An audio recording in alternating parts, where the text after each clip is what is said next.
အားလုံးပဲမင်္ဂလာပါကျွန်တော်ရဲ့အတန်းဇလန်အစီအစဉ်အရပြန်လည်ကြိုဆိုလိုက်ပါတယ်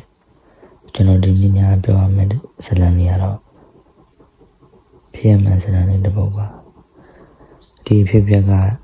ရန်ကုန်မှာအရင်ကတစီမောင်းမှုတဲ့အကိုတယောက်ကပြောပြခဲ့တာသူကညပိုင်းတစီဆွဲခဲ့တဲ့သူတညတော့မိုးရွာနေပြီလမ်းပေါ်မှာလူတော်မရှိတော့ဘူး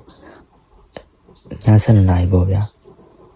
အချိန်တိကျပြောပြရရင်ည7 နာရီကျော်လောက်မှာအဖြူရောင်ထိကြိုက်ထားတဲ့ကောင်မလေးတယောက်လမ်းဘေးမှာသူ့ကောက်လက်သားတယ်သူလည်းတစီရက်ပေးလိုက်တယ်ကောင်မလေးကတကားဖွင့်ပြီးအနောက်ခုံမှာတက်တက်လေးဝင်ထိုင်တယ်အဲ့မှာတစီဦးလေးကပြောလိုက်တယ်ဘယ်သွားမလဲညမကောင်မလေးကအတန်အေးအေးနဲ့တုတ်ရနာကလမ်းထိပ်လို့ပြောတယ်ဒရိုင်ဘာကိုလည်းနည်းနည်းထူးဆန်းသွားပြီမေမရေးနေတော့ကားမောင်းနေရင်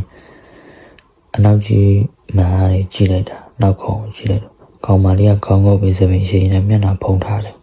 ခဏကြာတော့ကားထဲမှာအနက်တစ်မျိုးရလာတယ်ဆွတ်နေတဲ့မြေကြီးနဲ့လို့နန်းနေတဲ့ပန်းနဲ့လို့ဒရိုင်ဘာကိုကစိတ်မသက်မသာဖြစ်လာတယ်တုတ်တန်တာရောက်ခါနီးမှဒီမှာရက်ပေးဆိုတဲ့အတန်ကြားလိုက်ရတယ်ကားရက်ပေးလိုက်ပြီးနောက်ပြန်ကြည့်တော့ဘယ်သူမှမရှိတော့ဘူးတကားလည်းမဖွင့်တဲ့မကြားလိုက်ရဘူးဒါပေမဲ့နောက်ခုံပေါ်မှာရေဆိုးနေတဲ့ခြေဟာနှစ်ခုကျန်ခဲ့တယ်ဒရိုင်ဘာကိုလည်းကြောက်ပြီးချက်ချင်းကားမောင်းပြေးတော့မလို့တော့အနောက်ကြီးမှန်ထဲမှာ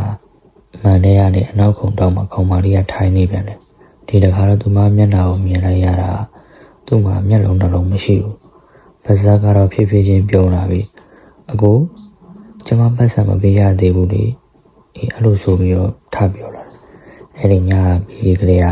အဲ့ဒီဒရိုင်ဘာကိုလည်းညဘက်တက်စီမဆွဲရတော့ဘူးလူလည်းကြောက်ဖျားသွားတော့ပဲဗျာဒါကတော့ကျွန်တော်ရဲ့အကိုပြောပြတဲ့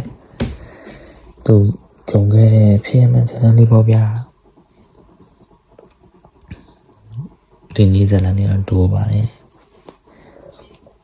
ဒီနေ့တော့ဒီလောက်ပါပဲเนาะအားလုံးခုနိုင်ပါ